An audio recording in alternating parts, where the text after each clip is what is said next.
So ఈరోజు as part of annual inspection Pamidi police స్టేషన్ని inspect చేయడం జరిగింది.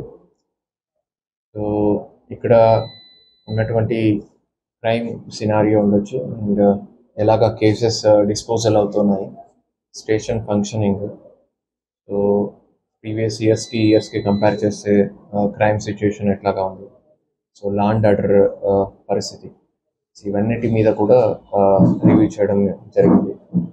సో గత సంవత్సరానికి కంపేర్ చేస్తే మోర్ ఆర్ లెస్ అన్ని ఎడ్జ్లో కూడా క్రైమ్ తగ్గి ఉంది టిల్ అక్టోబర్ మంత్ మనం చూసినట్టయితే. సో కమింగ్ 2 monthsలో కూడా అదే దిశగా ముందుకెళ్ళి సో ఓవరాల్ ఇయర్ ఎండ్కి మనం చూసినప్పుడు కూడా క్రైమ్ రిడక్షన్ ఉండేటట్టు కనపడుతుంది ఫర్ నౌ. సో ఇంపార్టెంట్గా మనకు చూసినట్టయితే కొన్ని సింపుల్ యాక్ట్స్ ఉండొచ్చు, రోడ్ యాక్సిడెంట్స్ ఉండొచ్చు, ఈ థింగ్స్ మనకు పామిడిలో ఎక్కువ కనపడతాయి. సో దాని మీద కూడా మనము రివ్యూ చేయడం జరిగింది. రీజన్స్ ఏంటి, సో దాన్ని ఎలాగ మనము ఫర్దర్గా క్రైమ్ రెడ్యూస్ చేస్తాము దాని గురించి. అట్లాగే పాత ఓల్డ్ పెండెన్సీ కేసెస్ అన్నీ ఉన్నాయి, దాన్ని ఎలాగ మనము ఫైనలైజ్ చేయాలా అండ్ ఎంత తొందరగా మనము ఛార్జ్ షీట్ ఫైల్ చేసి ఎవరు బాధితులు ఉన్నారు వాళ్ళకి న్యాయం జరిగేటట్టు మనం ఎలాగా ఏ దిశగా మనము స్టెప్స్ తీసుకోవాలి, సో దాని మీద కూడా మనము ఈరోజు రివ్యూ చేయడం జరిగింది. Thank you.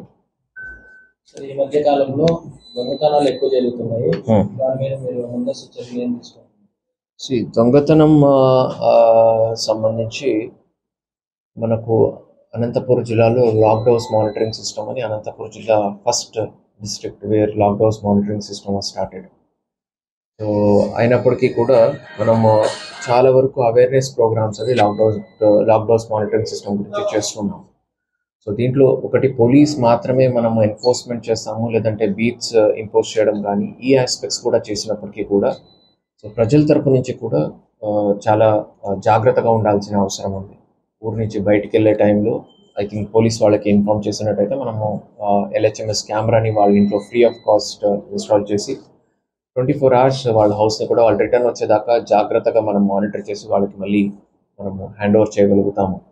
లేదంటే వాళ్ళు ఇంటి నుంచి బయటికి వెళ్ళే టైంలో వాళ్ళ ఇంట్లో ఎటువంటి వాల్యుయబుల్స్ పెట్టకుండా లాకర్స్లో పెట్టడం ఉండొచ్చు, లేదంటే సింపుల్ ట్రిక్స్, హౌస్కి బయట నుంచి తాళం వేయకుండా లోపల నుంచి తాళం వేయడము, లేదంటే ఇంట్లో ఒక లైట్ ఆన్ చేసి ఉంచడము, లేదంటే ఈ పాలు అండ్ న్యూస్ పేపర్ వాళ్ళకి వేయొద్దు నెక్స్ట్ 2-3 days అని చెప్పడం, ఇట్లాంటి సింపుల్ బేసిక్ జాగ్రత్తలు కూడా మనకు చాలా వరకు హెల్ప్ చేస్తాయి. మనం చూసినప్పుడు కొన్ని మేజర్ గ్రేవ్ కేసెస్లో కూడా సింపుల్ తప్పులు చేస్తుంటారు. ఒక ప్రాపర్టీ అంతా కూడా ఇంట్లోనే ఒక లాకర్లో పెట్టేసి దానికి చూస్తే అక్కడే పక్కన బెడ్ కిందనో పిల్లో కిందనో పెట్టి ఉంటారు. సో ఇట్లాంటి మిస్టేక్స్ వల్ల కూడా మనకు చాలా వరకు లాస్ అవుతుంది ప్రాపర్టీస్. దీని గురించి పోలీస్ డే బీట్స్ ఉండొచ్చు, నైట్ బీట్స్ ఉండొచ్చు, లాక్డ్ హౌసెస్ మానిటరింగ్ ఉండొచ్చు, డ్రోన్ ద్వారా సర్వేలెన్స్ చేయడం ఉండొచ్చు. ఇవన్నీ కూడా ఫింగర్ ప్రింట్స్, నైట్ టైం కూడా ఎవరు బయట తిరుగుతుంటారో సస్పెక్టెడ్ పర్సన్స్ వాళ్ళ ఫింగర్ ప్రింట్స్ కూడా మనము మొబైల్ స్కానర్ చెక్ డివైసెస్ వస్తున్నాయి ఇప్పుడు. సో దాని ద్వారా బయట తిరుగుతున్న వాళ్ళ ఫింగర్ ప్రింట్స్ కూడా మనం చెక్ చేయడం జరుగుతుంది సస్పెక్ట్స్ కోసం. ఇవన్నీ చేసినప్పటికీ కూడా ప్రజల నుంచి కూడా ఈ అవగాహన ఉండి వాళ్ళ నుంచి కూడా కోఆపరేషన్ ఉన్నట్టయితే మనము ఓవరాల్ క్రైమ్ రిడక్షన్కి బాగుంటుంది. థ్యాంక్ యూ అండి.